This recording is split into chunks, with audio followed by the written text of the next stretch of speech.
So welcome everybody. This is New Media Marketing. This is week 2, Go to Training. And, it's a big class tonight. It's me and Brent. So what I was about to say is that this class is a very interesting class. It has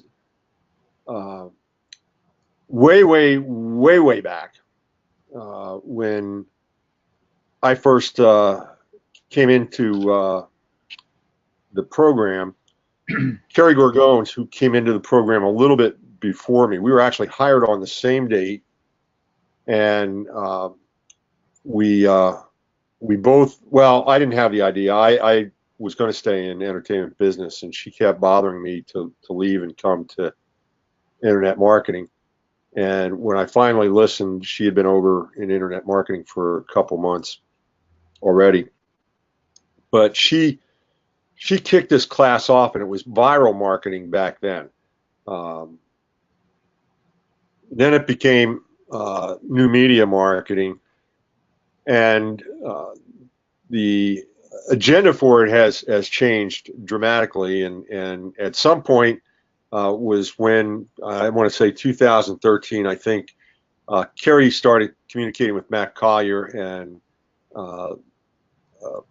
they formed a pretty cool partnership, and they were able to design the course. To be honest with you, when Kerry had it before she left, this Matt Collier designed the course. So what you see today is really a hybrid that's gone through a couple of other instructors that has the bones that Matt Collier designed. And it's interesting because when you get right to the core, we could be talking in new media marketing. We could be talking paid advertising. We could be talking Facebook ads, LinkedIn ads, and all that. But that wouldn't. I mean, once you learn how to do ads, then you can do an ad. It doesn't matter the channel. You're just doing an ad. So this is focused on the earned media component of marketing, or the earned media channel, which is how do we influence people to tell our message.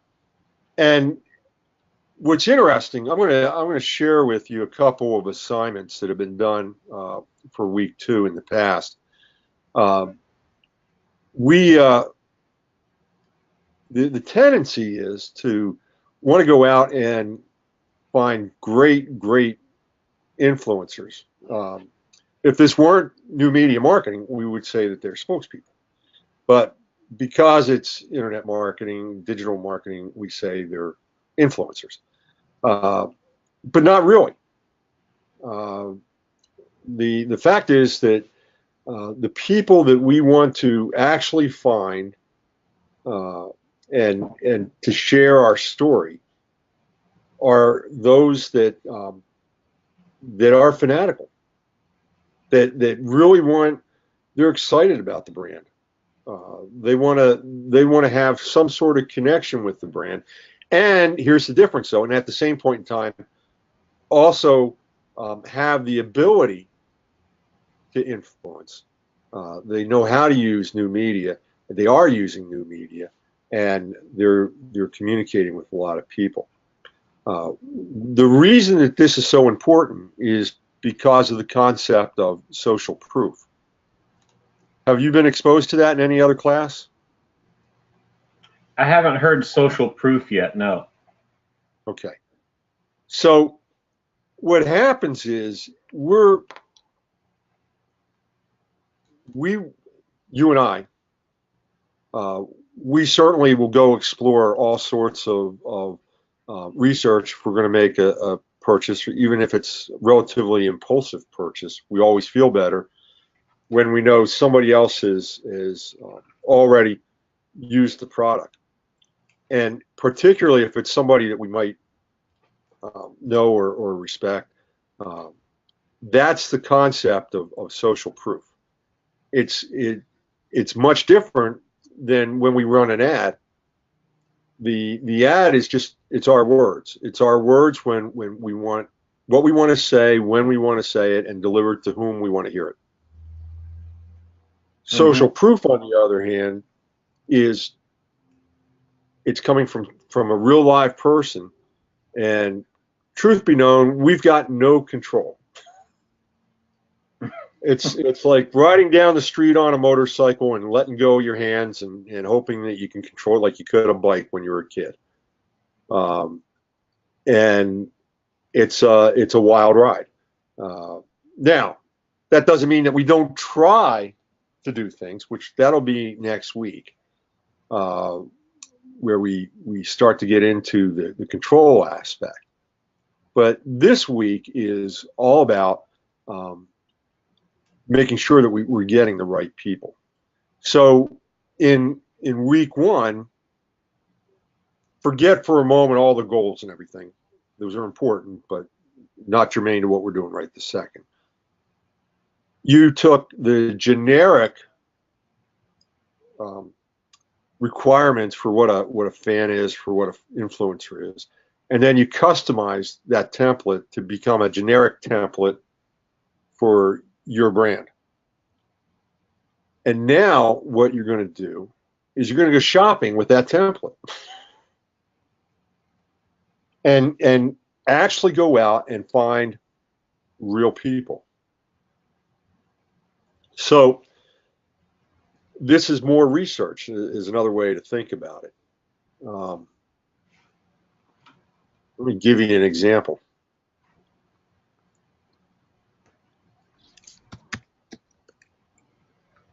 Oh, real quick, a question. Sure. The term social proof, is that a broad category that would include things like reviews, or does it really only apply to individuals that have some kind of an audience? No, actually, it's a broad category. Okay. And I'll get into that next week as to what actually constitutes social proof. But for the moment, just know that that's what we're after. Is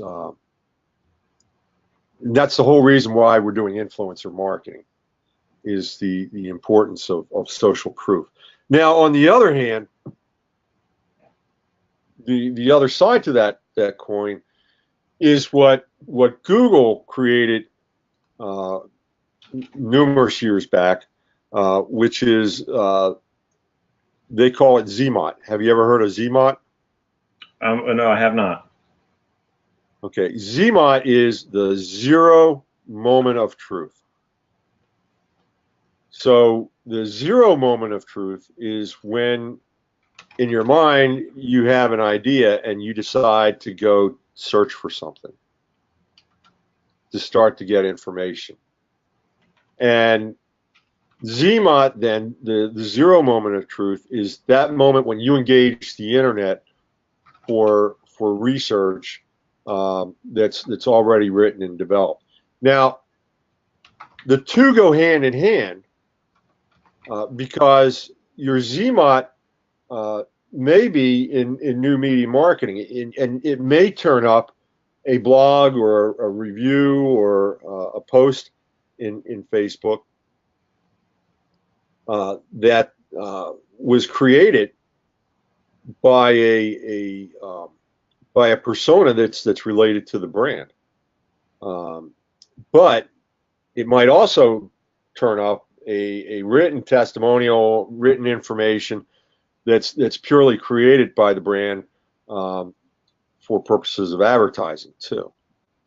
So ZMOT works both ways, and the reason I say they're kind of like separate halves, because again, what usually when we talk about search, we're talking either about organic search or paid search, which are other strategies that come into play. Those technologies, those technical processes may lead you to the content, may lead the user to the content that is our social proof. So two halves, but sometimes they join together. Does that make sense? Yes. Okay. So I'm going to share with you my screen. And you should be seeing Tecovas website for boots. Oh, it looks like we got somebody else come in. Oh, cool. Hi, Jason. Welcome. I don't see any audio yet, but there you go. Good to see you, Jason. Hey, It's a Jason. small group. I don't have any mandatory protocols with regard to jumping in. So if you're able to use your mic, please feel free to. If you want to use your webcam, either one of you, you're welcome to use your webcams as well. Okay. So coming back to, I've got Tecovas on the screen right now, and Tecovas is strictly an online brand. So if I had a persona, what I would do, and I got no idea what you're going to see when I pull up my Facebook, so it'll either be boring or you get a good laugh or who knows. There we go. And I'm going to pull up Tecovas.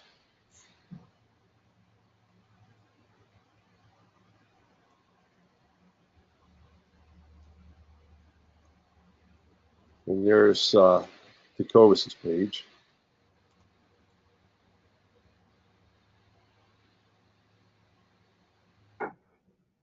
And if I'm shopping, if I've got my template, my influencer template all made out, one of the places that I might go is start to look at who is actually participating. There we go. On the brand's web pages or on their Facebook or Twitter channel. And guess what? Then I might go do some research. Now, this may not tell me a whole lot, but I'm beginning to get a picture. Come back for a moment.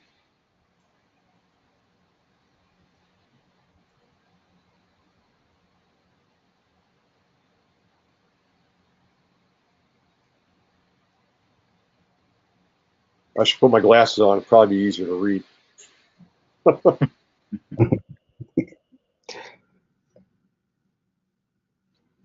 So I might just see what David Smith is saying. Got my first pair of Tecovas for my birthday this year. I'll never buy a different brand again. Thank you for your commitment to quality and customer service. So first time purchaser, he likes the product, he's on the way. Now, usually they say that in order to become a fan, to become part of a brand, brand's following, there's a certain number of products that you're going to have to buy from the brand. That's not always the case, particularly as you begin to move into higher price points. Not only that, unless you're living in Texas or Arizona, chances are you're not going to have a closet full of boots. So the number of times that you'll make a purchase is going to be very limited. Same as if we were, let's say we were working with an auto dealer. How many times are you going to make a car purchase in a year? Better yet, today's price is in 5 years. Then we start to, what we're looking for is the quality of the experience and the type of engagement that people are providing with the brand. So now we can start to take a look. So here's Shirley. Whoa, thank you for making size 12 in ladies. Shirley drinks a tall glass of water. I was leery about ordering online. It's hard to find any shoe, much less a boot that fits well on me. Well, I said, what the hell, and ordered the Harper and Bourbon. They slipped on easily and fit better than any boot I've ever tried on. Love the color and the feel of the leather. And thank you for the koozies. So I can go through this, and what I'm doing is I'm beginning to take my template and look for people that fit the mold. And, you know, after I find a couple of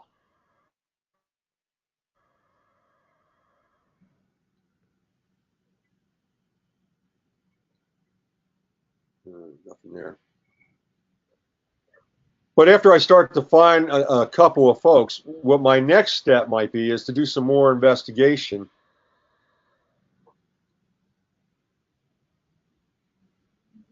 On these. Ben Woolley, does anybody know how they run? Do they run? Okay, so he's just looking for information, probably a first-time purchaser. Thank you, standing by. Could not access the list, so these are technical issues, it looks like. Although here's another customer responding. I bought an Air last year, most comfortable boots I've ever owned. When I was working with Tecovas, I was very fortunate. I found a couple of their patrons through Facebook that actually had rather extensive blog sites. And so identifying an influencer that we could work with became very easy as soon as we saw the level of engagement that they had with the brand, and then saw what they were doing in the social media arena. We knew these were people that we wanted to reach out and talk to. But again, this is the research component that you need to do, and it can be a little bit slow if you're really looking for quality influencer or quality brand ambassadors. Questions? Yes. It seems like you could reach out to a handful of people in this manner, but your return might be kind of spotty. That someone would get all excited that you were reaching out to them and be interested in whatever you were able to offer, but the follow through would be hard to predict. Correct. That's why this is not your only point of research. What you're looking for then is, so you're looking for people that meet the criteria that you've put into the persona. So what type of, do they have a social media presence?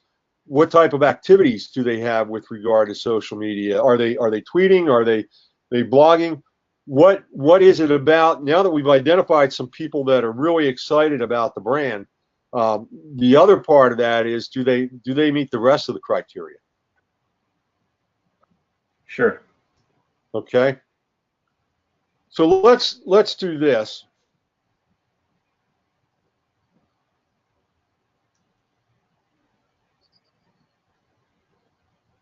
Another question, if you don't mind. No, go right ahead. People that we're talking about right now that you would find through this kind of method by checking out their social media engagement and so on, they'd be more like brand ambassadors, right? If we were looking for influencers, like formal influencers, would we be using some other means, like some of the resources that are in that one of the articles from this week's reading? There is a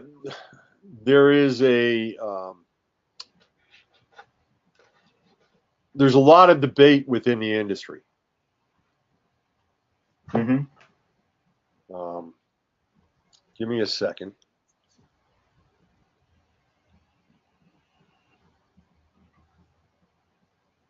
I found an interesting video the other day. I got to go hunting. That's why I'm turning this off, and my desktop's a mess.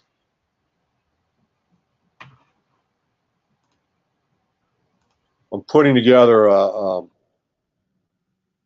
fairly detailed video for strategic internet public relations that I've been working on all day. So I've got research all over the place.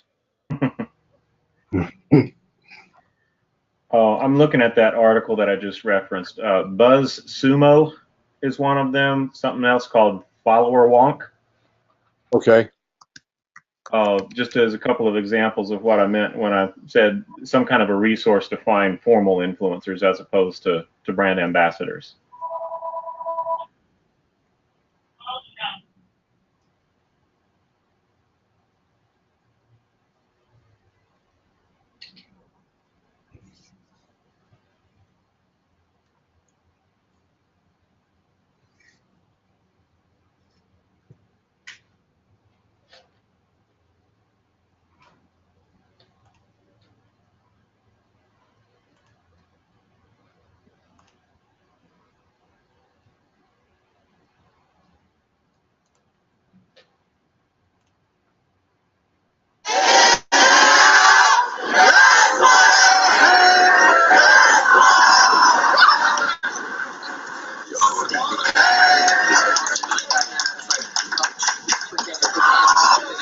Hold on a second.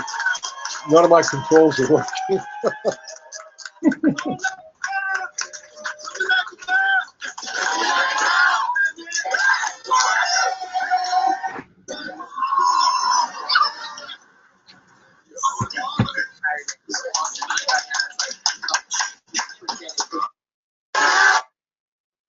Okay. Not okay. And my screen again. And here we go.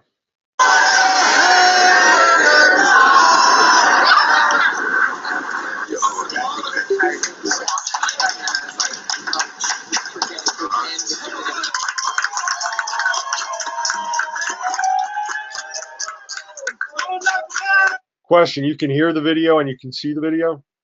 Yes. Yes, it's a little jumpy, but I can hear and see it. Okay.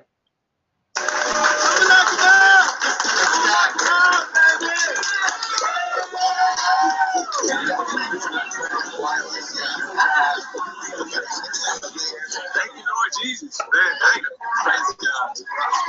A 3x3 animal style burger with 3 patties, lettuce, tomatoes, the onions, extra pickles. They grill my patties with mustard. So that's the whole animal style right here. These are the animal fries. It has the cheese, it has the sliced onions on there, the sliced grilled onions, and then the spread, the special sauce that they put on there. So I just have a 5-minute drive. It's just so overwhelming. I kept saying all night, pinch me. It doesn't feel real.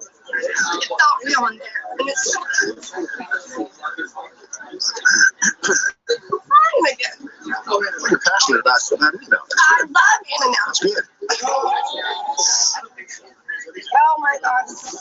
It's nostalgia. Yeah, It took me back to Fontana and to San Bernardino and to living in California.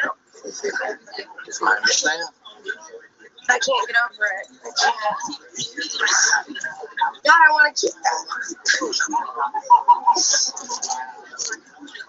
Wow. The burger gods have blessed us with an In-N-Out in Texas. So I'm happy, man. Amen to that. So the point there, the girl that was crying over In-N-Out burgers, would you want her as an influencer? I guess it would depend on the target. That's emotionally charged. I have to believe that it's not about the food why she was so emotional. It must just remind her of something that is really important to her. I can tell you, knowing people that I've only had In-N-Out a few times, and that was back in my 300-pound days. But because if you eat In-N-Out on a regular basis, you will be 300 pounds. There are people that are just It's 6:30. phenomenally tied to the brand. It's crazy. Oh yeah, The emotional California. content. At any rate, the idea being that, you know, if you, first off, to get a, what's your definition of an influencer? Myself or Jason? Either one is fine. Um, Why don't you go ahead, Brent, and then I'll ask Jason if he Okay. disagrees or. Okay.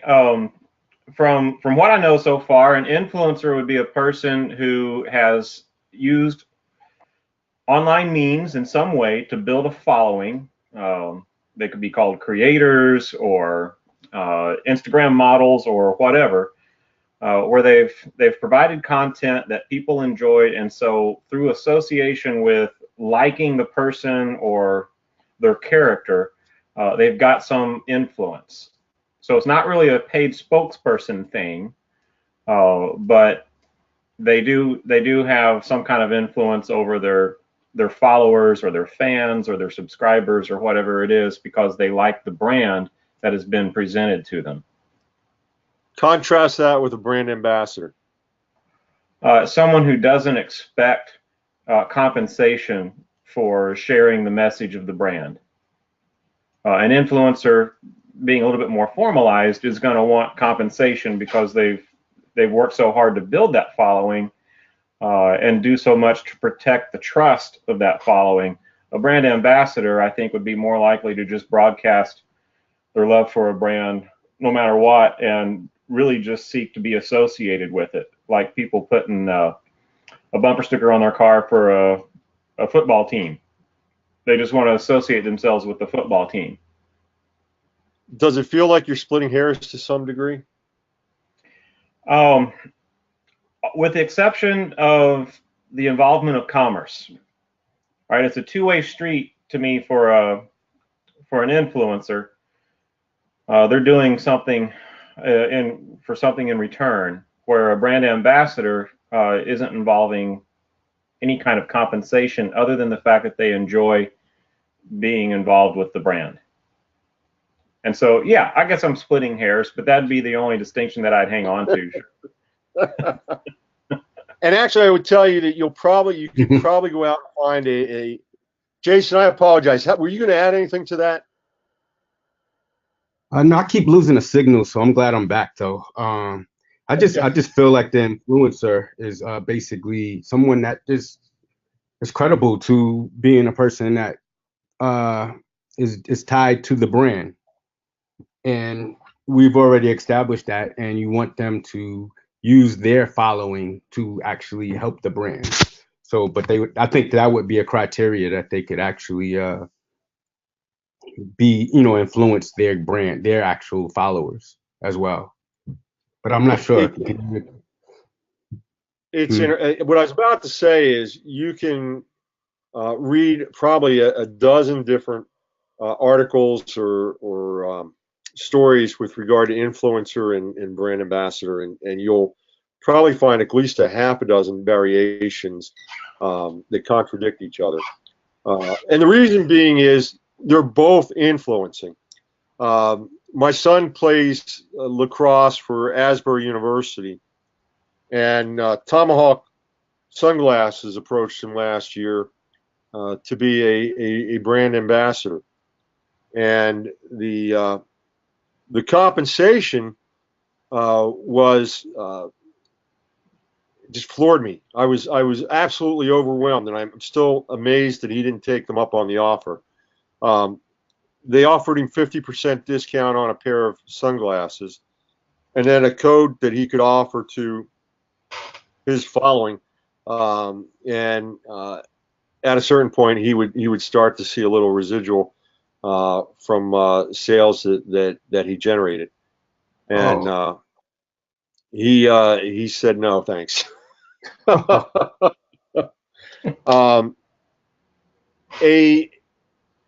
That was their brand ambassador program. The idea being that Collier, I think, gives one of the better separations, which is the The brand ambassadors are more an ongoing program where an influencer is more campaign driven. So the brand ambassador you expect to see have a longer connection with the brand, and you want to keep them around for a much longer time. So they're going to continue to grow. Hopefully their influence will continue to grow as well, and be able to share. The it's interesting. We ask you to pick one or the other in this course. The a business is going to use both. You're going to have a group of brand ambassadors that you're wanting to work with long term, and then you're going to have specific campaigns where you want to reach out to influencers. So the influencers, you've got a wide range of people that you can reach out to. Let me share this with you.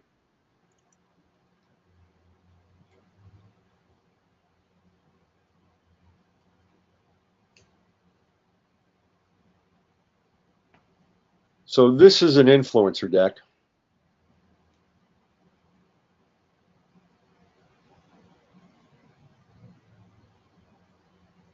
So here's what Collier says. Influencers act in their own best interest. They have the ability to reach and to some degree influence large groups of people. They have a passion to promote their own brand more so than your brand. They expect to be compensated. And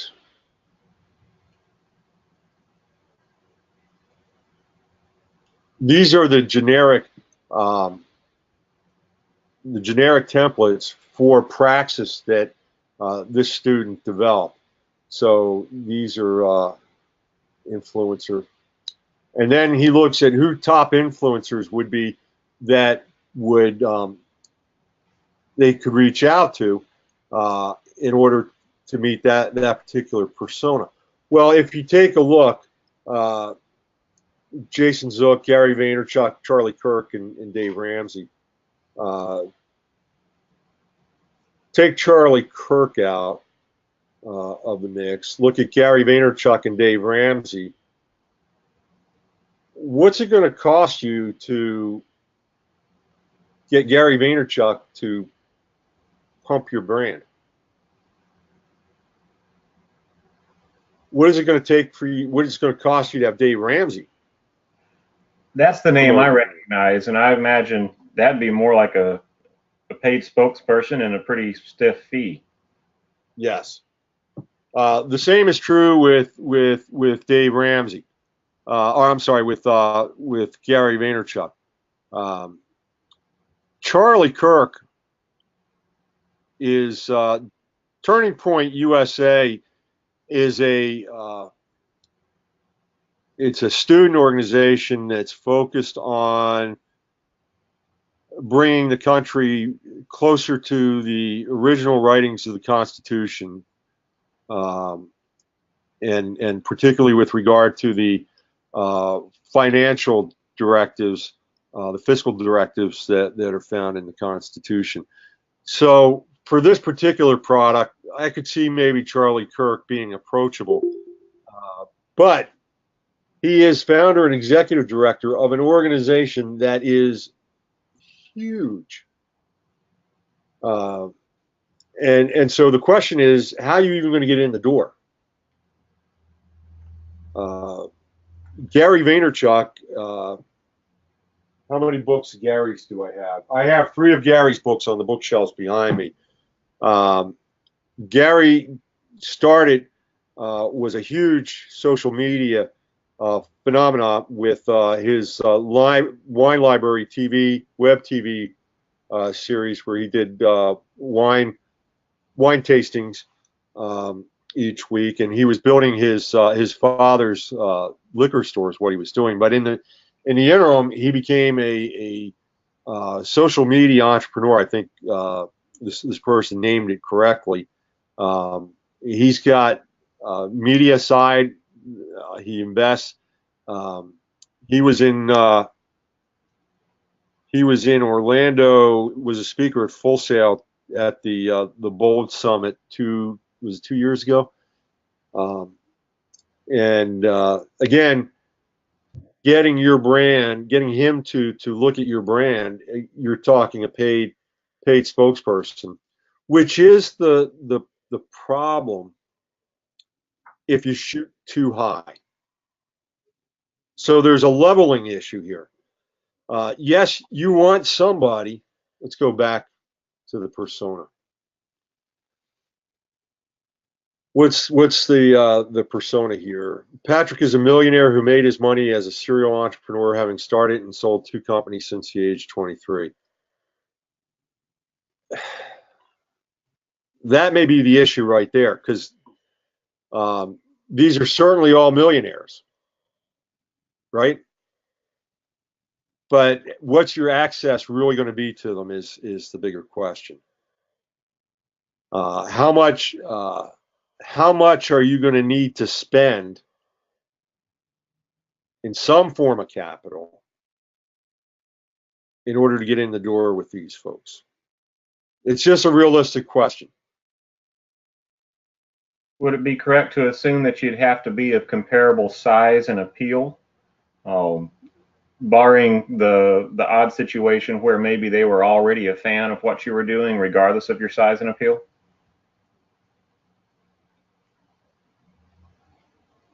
I don't, size, yes, size is definitely a factor, whether it's, I think they would need to have, okay, so they would need to see a benefit for them associating with the brand. So size would be a component, right? Mm-hmm. Yeah. The other what's in it for them would be the compensation component, a direct compensation. And again, you probably need to be of significant size to be able to do that. And if you're going to do that, if you're going to put out that kind of compensation, wouldn't you be better to do paid media?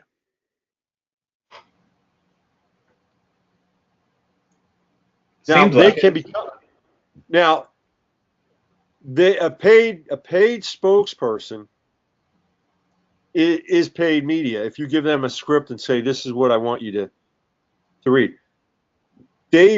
Now, to your point, Brent, Dave Ramsey will pick up a product that he likes every once in a while and talk about it. But it's something that he's very excited about. We had, back before I came to work for Full Sail, I was a distributor for Phantom Screens. Phantom Screens are motorized, 3 products: a replacement window screen, a replacement door screen, and then a motorized screen. The motorized screens are the premium ticket.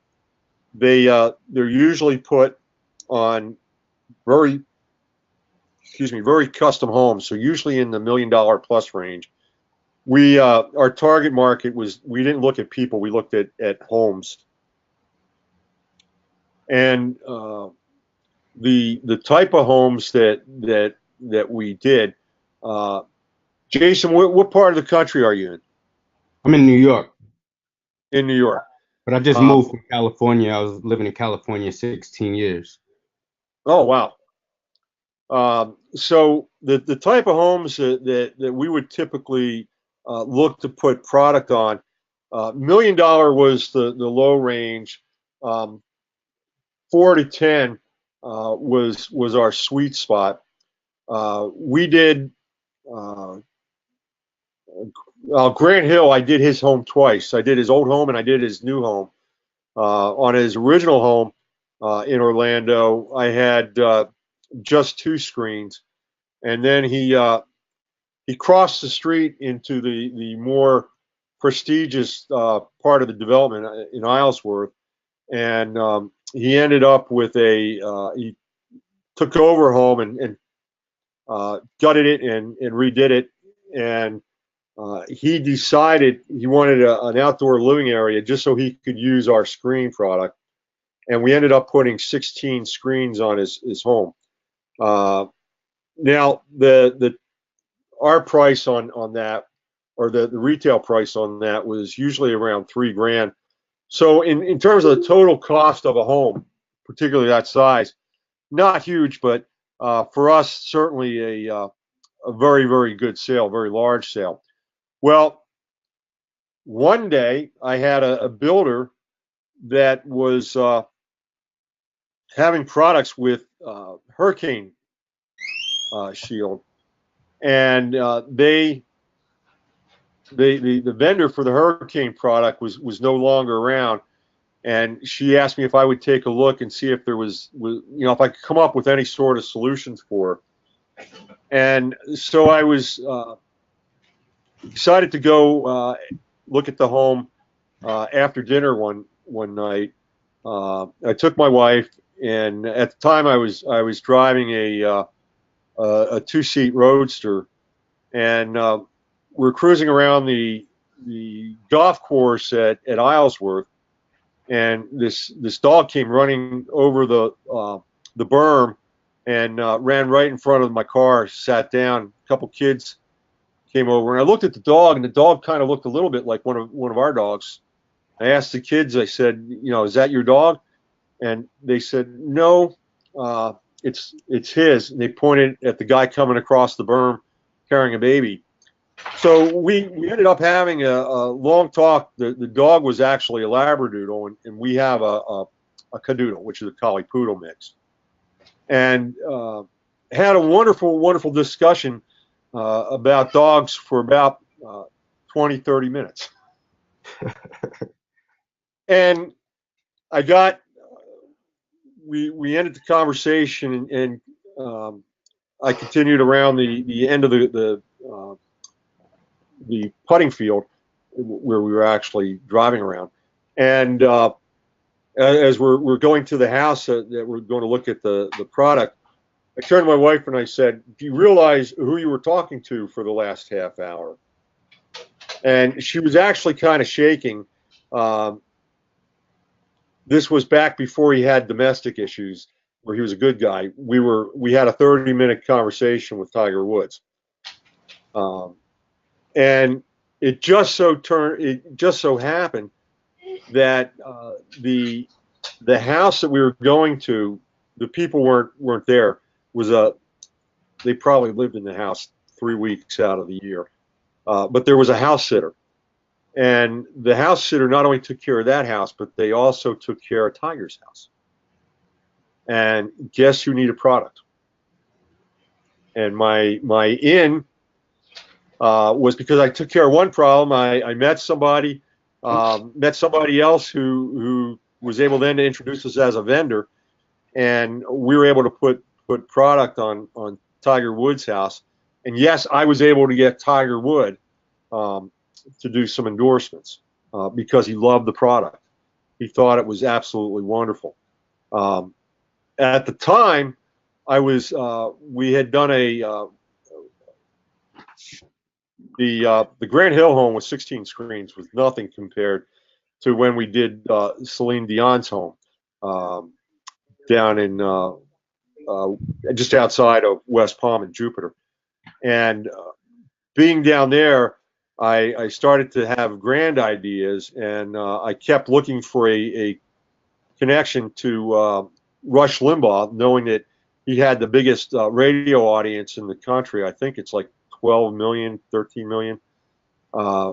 And thinking, man, if I can get screens on his house and he starts talking about it on his radio show, woo, was something I was never able to do. But that, again, I was trying to go with product and lead with product, which I had done successfully with Tiger Woods. So these are possible, but they're not normal run-of-the-mill situations. And I think one of the keys here is that you really got to have, it's got to be a win-win for both people. And that can be tough depending on the size of the influencer. Is that making more sense now? Yeah, I can understand. Versus if I find a really good fan. I'm back. I saw it freeze. If I find a really good fan that has a really strong social media presence, then that's the ideal match. That's made in heaven. And that's where the effort comes into play in terms of the real research. My feedback to this student was, how are you going to get these guys? How are you going to, and how much research did you really need to do to pick these names out? Let's see. Do I think Dave Ramsey has a big social media presence? Yes, he does. Gary Vaynerchuk, is he all over the internet? Yes, he is. Charlie Kirk and Jason Zook, I'm going to need to do some research on. But the trick is to find somebody that's accessible. So you can shoot high, but you got to have the right offer. Let's look at another example.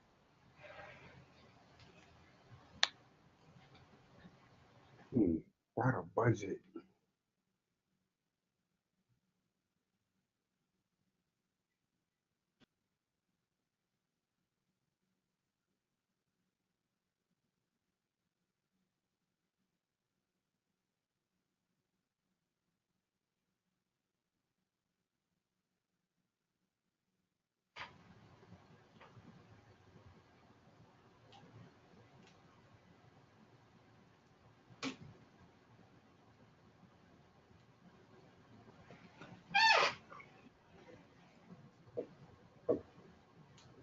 So here, she went looking for people that were interacting with the brand. She's having problems. Wasn't getting a lot of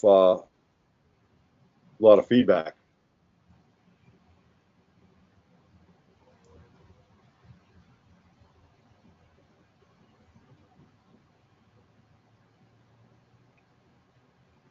I'm expecting a situation like that with my case study business.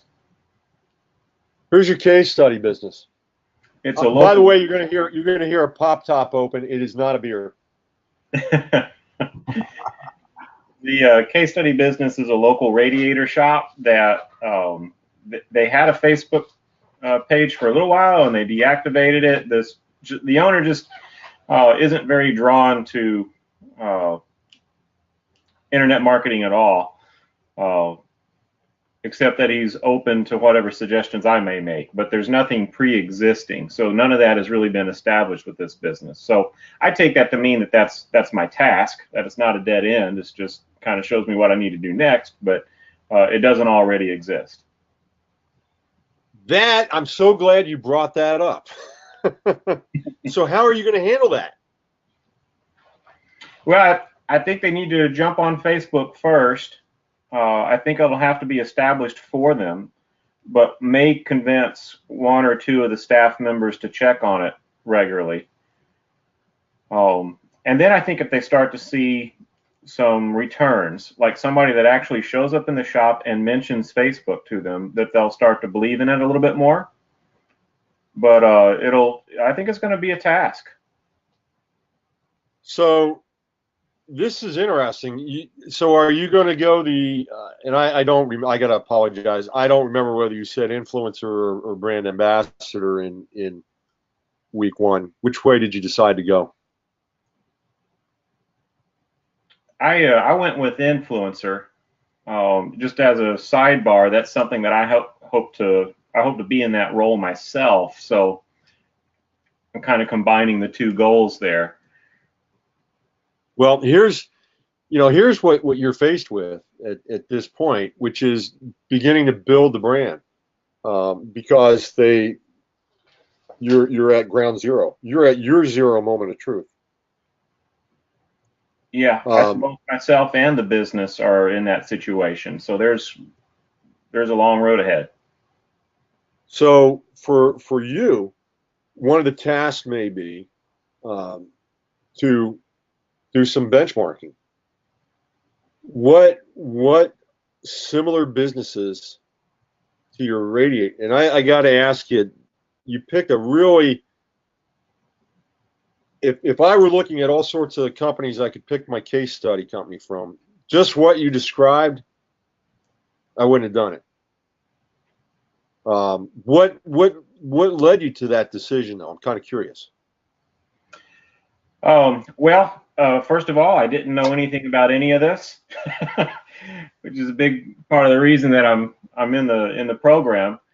But I saw, first of all, I already had a relationship with them. I could be described at this point as a fan of the business. I've dealt with them before on some of the projects that I've gotten into, and I like the shop, and I've gone back. So I already kind of had a relationship with them. Reason number two, they were open to allowing a student to bug them every now and then to talk with them about stuff or come in and shoot a video or whatever. They've been really patient with me in that regard. So that's been helpful. That's important. That's important. A third reason is I knew, even not knowing anything going into this, I knew I could help them because they had done little to nothing. Like, they have a website, but I knew there was room for growth here. And actually, there's a fourth reason, is I recognize that this business is actually dying as a category, just because people don't repair stuff anymore. They get replacement parts, or they buy a new car or whatever. So their target market is shrinking, regardless of whether they're able to market to them or not. So I knew it was going to be kind of a challenge, but for me to be successful academically, they don't really have to adopt anything that I recommend to them. That doesn't mean that I'm going to treat it as any less real, but No. I knew it was okay to take on such a challenge because it's really about the learning experience and not about whether they do it or not, although I would like to get everything accomplished. Okay, so you have two paths that you can follow. The two paths are both start at the same place. You're going to have to go and benchmark. And benchmark similar type of companies. So you can look at their customers. Okay. Okay. So your task, then you have two options. You can go the route of practice makes perfect, and fictional practice is as good as real practice. Or you can try to bring this dinosaur into the digital age. How do you do that? Well, so you're benchmarking, you're finding customers at other places, and the easiest thing is to say fictionally, because none of your instructors are going to go check on this. You take that customer and just plop them into your business at the stage that you want them, and treat, there you've got the information to treat them just as you would if they were already in your business. They fit because you're benchmarking, you've got a profile for the business, a template that you know that it's going to be very similar. If you had been working with this company 6, 7, 8 months down the road, this might be the type of person that you could see. The other approach is where you benchmark again, and your efforts are to identify those people and begin to work to get It's them 7 o'clock. over to your company. But because of the niche that you're in, I think that's going to be a tough road. I agree. I think so as well. Now,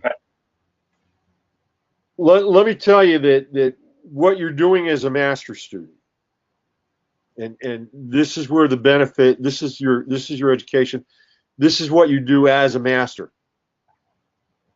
You're taking an entity, in this case an organization, and you're moving it from its current state to an ideal state. The ideal state is the theoretical ideal. In this case, the theoretical ideal is to have take existing customers and convert them into influencers. So if you can do that in a fictional sense and show what you would do and how you would do it and how you would handle that, you're accomplishing the same thing, even though you don't have any customers to start with, any target market to work with, any fans to work with.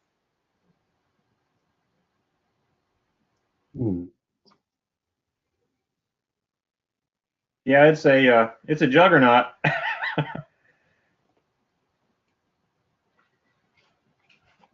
Let me give you an example of how fiction may come into play. In month 9, you're going to have me again. And you're going to be writing a press release for a newsworthy event as your week 2 assignment. Does the radiator business have any newsworthy events?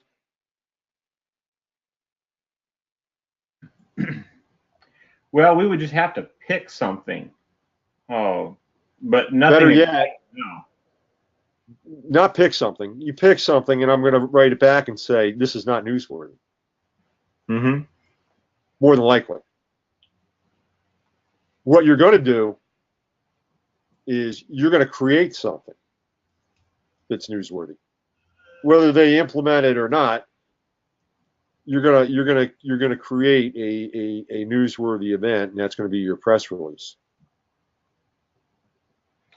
Doesn't matter whether they implement it. You could take that song if they were your client, you know, the event, you could present it to them, give them all the collateral material that you worked on, and the client still gets to decide whether we want to do it, yes or no.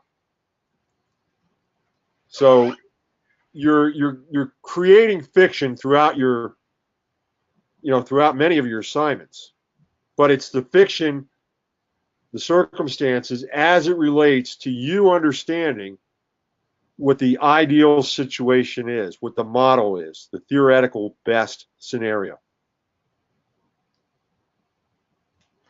Could I take a stab at it? Yeah, go ahead.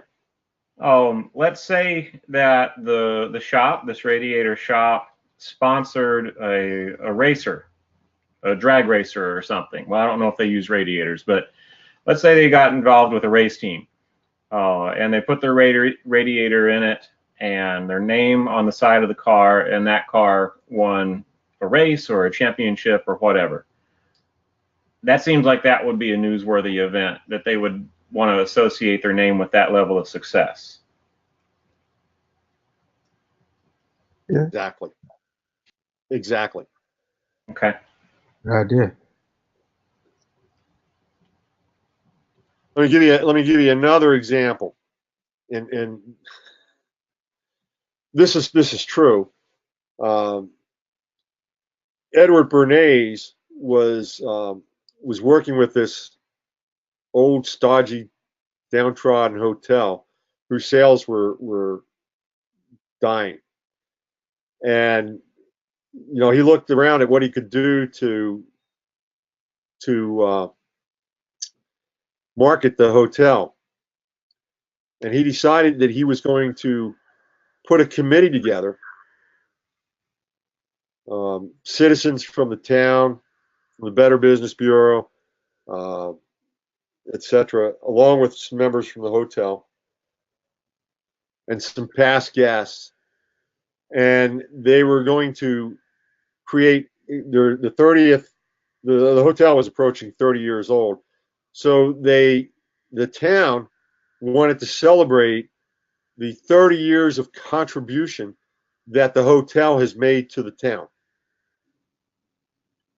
And by putting the committee together, and that alone was a press release, that a committee was forming to recognize the 30 years of contributions that the St. Nowhere Hotel has produced for Kalamazoo, Michigan. And then they had the celebration. That was another press release to talk about how successful the celebration was, and put the hotel on a brand new marketing life cycle. But all those are pseudo events that are manufactured, and but we're in the business of creating fiction. In terms of your assignment, in order to practice the model, in order to practice the theory, you may have to apply a little of that fiction in your homework assignments. Sure, that makes sense. I've tried to keep it as real as possible, but I understand the need to embellish here and there. And to be honest, I've done that a little bit. Now again, the other way to go, and which is the real life approach, would be to start to look at people associated with a similar brand competitor, and benchmark against them, and then approach them to be influencers for your organization. Okay, I was gonna ask that. Like poaching customers in a sense. The company. Well, you'd be, you see, again, look at a competitor, look at who's interacting with their brand, just go out and approach them. We would like you to work with our brand. Here's what we've got in store for you. Sure. We see that you've got a great blog on cars,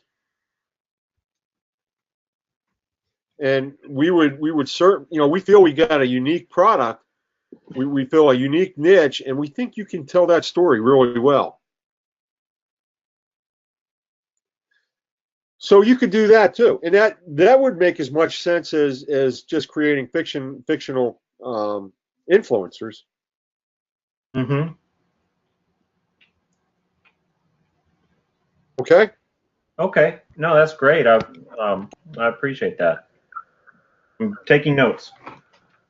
So I'm going to have to run because I've got another session starting. Uh-oh. But I will forward a recent Matt Collier article, and it's where he's got that video link, I believe, is in the article.